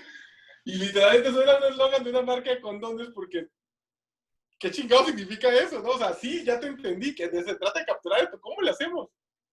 ¿Qué ibas a decir, César? No, un chiste malo, olvidemos. Dale. Bueno. Entonces, ya sabemos a qué está tratando de apuntar Epstein. Ahora, Epstein tampoco logra resolver este problema. Es a lo que le dedica su vida. O sea, su vida se la dedica a tratar de estar resolviendo este problema. Tratar de buscar cómo se captura la duración. ¿Cómo capturamos la duración? La gran pregunta que se hace Epstein, que nos la tenemos que hacer nosotros si queremos responder su pregunta, es ¿qué cosas el cine o detalles o planos o escenas que del cine, cualquiera de las cosas que del cine les ha provocado una experiencia única? Y única no a secas, no nada más de que solo ahí la hayan vivido, sino que eso único les sea absolutamente trascendental. Les doy una pista. Epstein, por ejemplo, veía que esta posibilidad del cine de provocar una experiencia única y trascendental podía estar, por ejemplo, en los juegos temporales. Cuando vemos una cámara acelerada, donde vemos como una semilla se transforma en una flor completa y luego se marchita y muere, o cuando vemos una cámara acelerada de cómo una persona se toma una fotografía todos los días de sus 10 años a sus 30 años, vivimos una experiencia absolutamente trascendental. Es la acción más cotidiana del mundo. Todo el pinche tiempo están haciendo florecitas por todas partes. Todo el pinche tiempo la gente se está volviendo vieja. No hay nada de especial en la particularidad de esos detalles. Sin embargo, la forma en la que el cine lo retrata, la forma en que logra capturar en 5 minutos una experiencia de días, de meses, de años, nos genera un... que no nos lo genera ninguna otra realidad.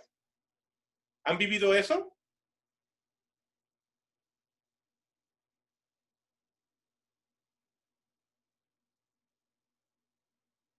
Yo sigo pensando, y siempre uso este ejemplo, la escena de Funny Games para mí sigue siendo como un...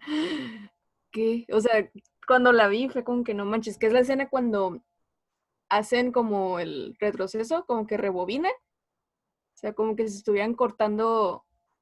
¿Cómo es que no quiero espolear, pero el punto es de que son estas dos personas que entran a la casa, que son dos chicos, y creo que el personaje de la mamá mata a uno de los chicos. Entonces el otro dice que no, agarra el control remoto y le hace retroceder, y eso nunca ocurrió. Y continúa la historia de una forma distinta. Entonces, para mí fue como que, ¿cómo se puede hacer eso? O sea, en el cine nunca lo había visto algo así. Y hasta ahorita sigue siendo como una experiencia que digo, no manches, o sea, no sé qué ¿Pero vi, solo pero me funcionó la gustó. primera vez que la viste, Ana? ¿O cada vez que has vuelto a ver esa escena vuelve a funcionar? Sigue funcionando. Creo que sí. Sí, me sigue sintiendo como que, no manches. O sea, Si sigue justamente esa escena. funcionando, significa que no fue nada más porque fue la única vez que lo hayas visto en el cine, sino tal vez es único, pero eso es un ejercicio que funciona. Porque si no, si ya cuando se pierde la sorpresa, se pierde el efecto. Pero si no se ha perdido el efecto, es porque algo de esa forma de construir cine es algo de la gran potencia que tiene el cine, ¿no? Uh-huh. Es un ejemplo maravilloso. De hecho, ni siquiera había pensado en ese ejemplo, en la rebobinación. Pero ese ejemplo es maravilloso. ¿Por qué? Nos está mostrando algo que no podemos ver en la realidad, pero que es parte de la realidad. O sea, en la realidad está presente todos los tiempos. Todo el pasado y todo el futuro está presente en cualquier aspecto de la realidad que estemos viendo. Y eso es real. Sin embargo, nosotros no podemos rebobinar nuestro día de hoy. No lo podemos hacer, pero el cine sí puede hacerlo. Y nos muestra una experiencia de la realidad que es única, particular y propia del cine. Pero no solo que es propia del cine, así como de ñoños, eso es algo propio del cine y nadie más lo puede hacer. Sino más allá de discursos, es una experiencia que nos es trascendental, es propia del cine y nos es trascendental. Eso es lo que la hace Photogeny. No que un ñoño diga que es única en el cine, sino que la sentimos trascendental y es única del cine. Gran ejemplo el que nos dio Ana. ¿Alguien ha sentido algo así en el cine con estos dos ejemplos o con otro parecido, con estos juegos temporales? Pero es una película de animación. Adelante, es cine. Pues el fin de Evangelion. ¿La viste, no? ¿Sí? ¿Por qué? ¿Qué es lo que te hizo sentir o qué es lo que tiene de particular? Pues cuando la película ya al final se está yendo toda la mierda, que se está acabando el mundo.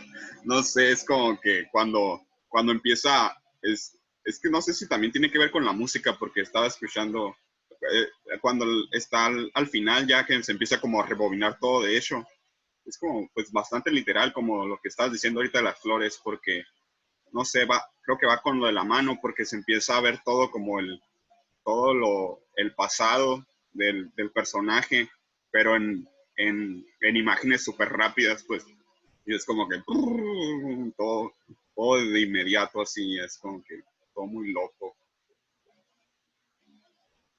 Lo voy a poner aparte, porque es un gran ejemplo, este fin del universo, un apocalipsis en el sentido fuerte de la palabra. Es algo muy propio del cine, por algo nos fascinan tanto las películas apocalípticas. Y quiero regresar a eso, porque también sería una forma maravillosa de investigar la Photogeny. Pero vamos a buscar algún otro elemento aquí en el juego temporal antes de volver a esta gran cuestión que nos pone aquí Eric, que nos puede servir para seguir profundizando en esto. ¿Qué otro juego temporal ustedes han sentido eso trascendental? ¿Lo han sentido con cámaras aceleradas? ¿Lo han sentido con rebobinación, como lo sintió Ana? ¿O lo han sentido con otro tipo de efecto? ¿Quién me quiere dar alguna experiencia con esto?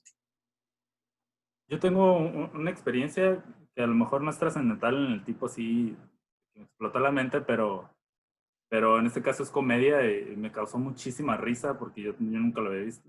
Está en el Santo Grial de Monty Python.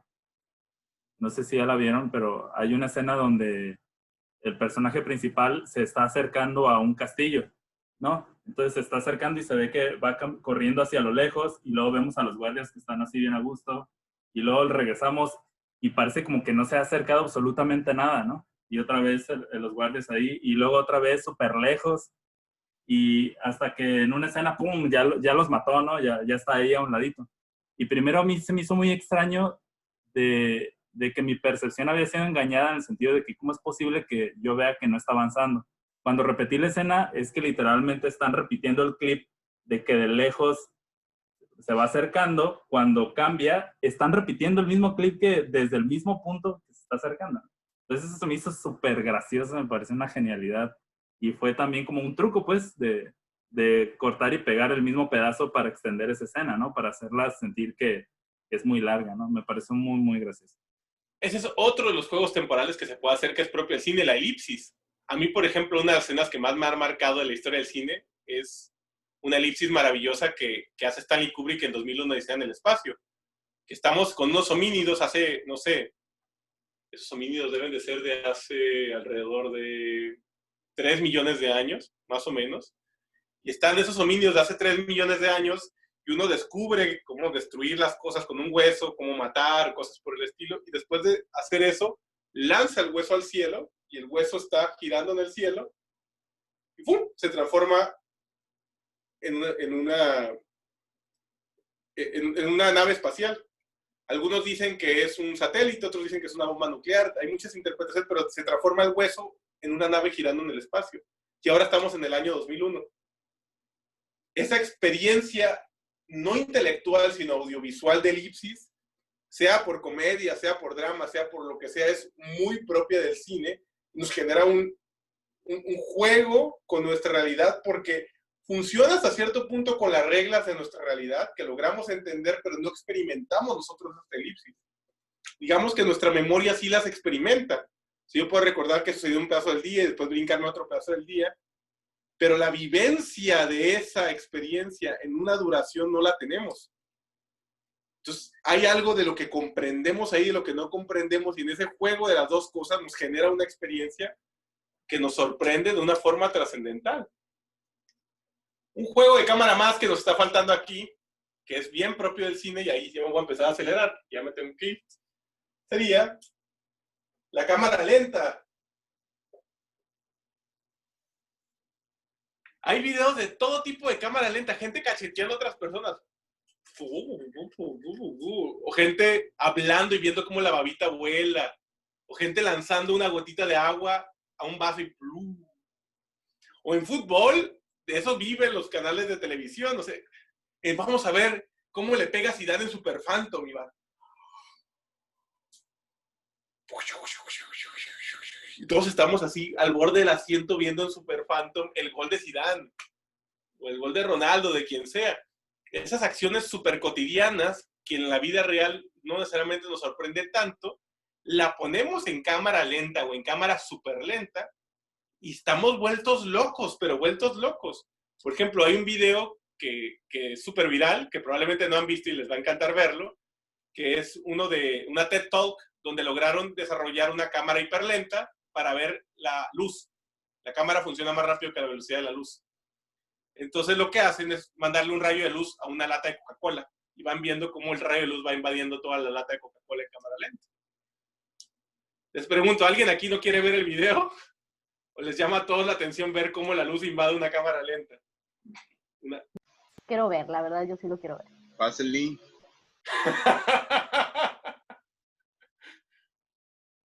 Si les pusiera en cámara normal una lata de Coca-Cola siendo iluminada, a nadie le interesaría eso, a nadie, porque es una acción extraordinariamente cotidiana, nada trascendental.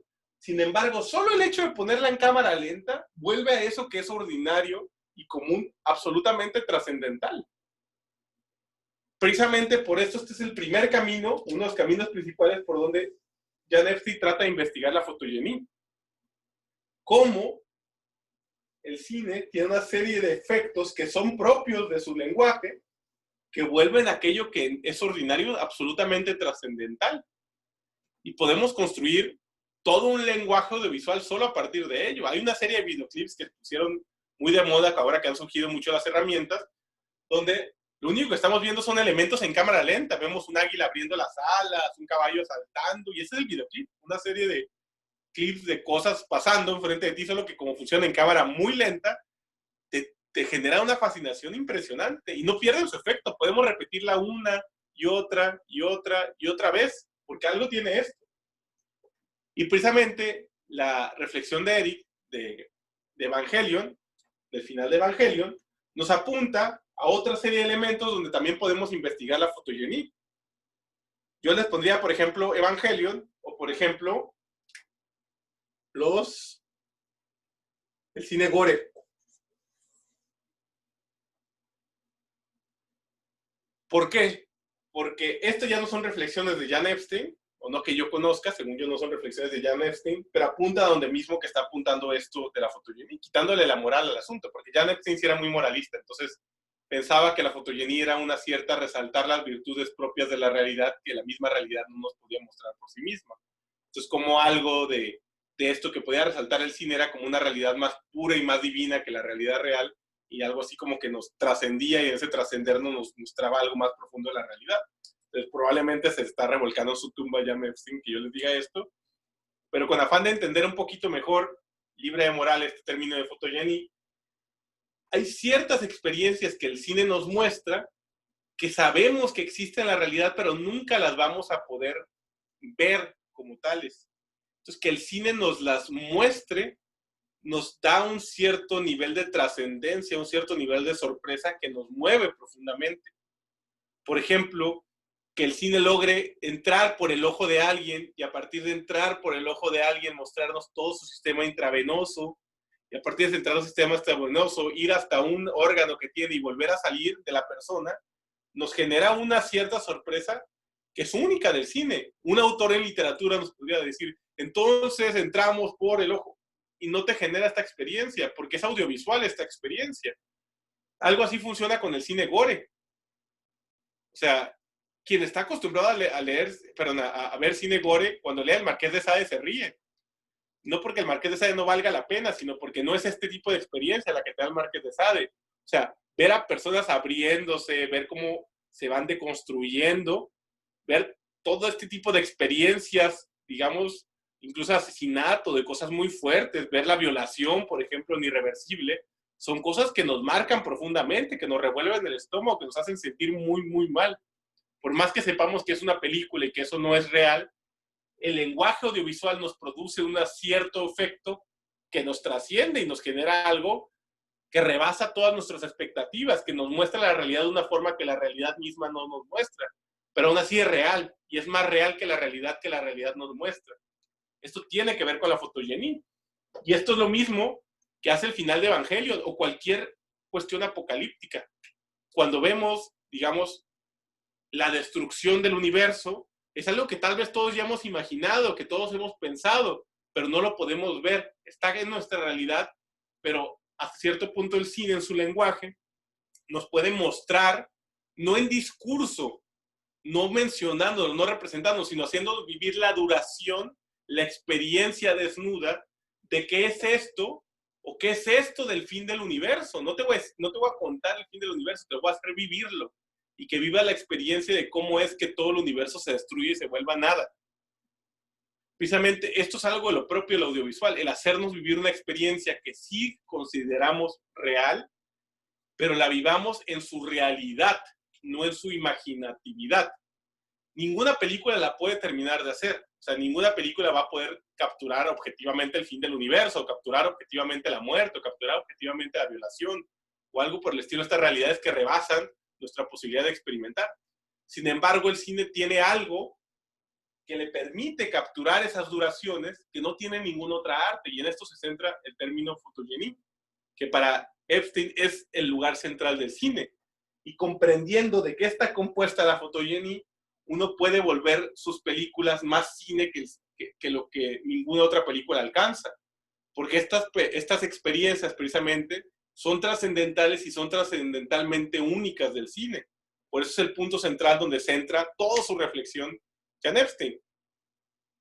Y quisiera, para la próxima semana, que siguieran reflexionando en esta fotogenia, qué otras experiencias nos podrían dar esta fotogenia, y para abordar de lleno a Einstein la próxima semana, me gustaría que se pusieran a tratar de responder a la pregunta, ¿qué es el montaje armónico? Traten de entender qué es el montaje armónico. Si quieren, les mandé un articulito que hice al respecto de estos dos conceptos hace tiempo. Lo hice hace 6 años ese articulito. No, esa última versión del artículo lo hice hace 4 años. Esa última versión del artículo es de hace 4 años, donde trato de dar ciertos aspectos de esos conceptos. Y más que leer el artículo, también hay una serie de links que les mando donde saco la información de Einstein y de Epstein. Entonces pueden irse directamente a esos links para leer las reflexiones de Epstein y las de Einstein sobre estos dos conceptos, y eso les puede servir también para terminar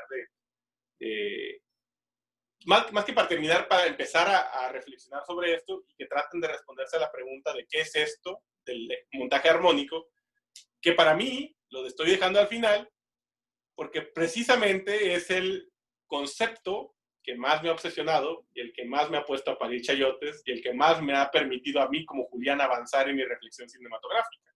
Entonces los invito y las invito a reflexionar sobre este concepto, porque creo que más que cualquier cosa que yo les pudiera decir en una clase, el que ustedes traten de responderse a esa pregunta de qué es el lenguaje armónico, qué es el montaje armónico, los puede llevar más lejos de lo que ninguna clase los va a poder llevar, porque precisamente va a requerir de todo su ser el intentar dar cuenta de esa pregunta.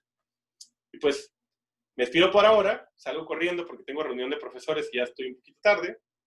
Les mando un abrazo enorme, enorme, enorme a todos y a todas y nos vemos la próxima semana. ¿Va? Muchas gracias, profe.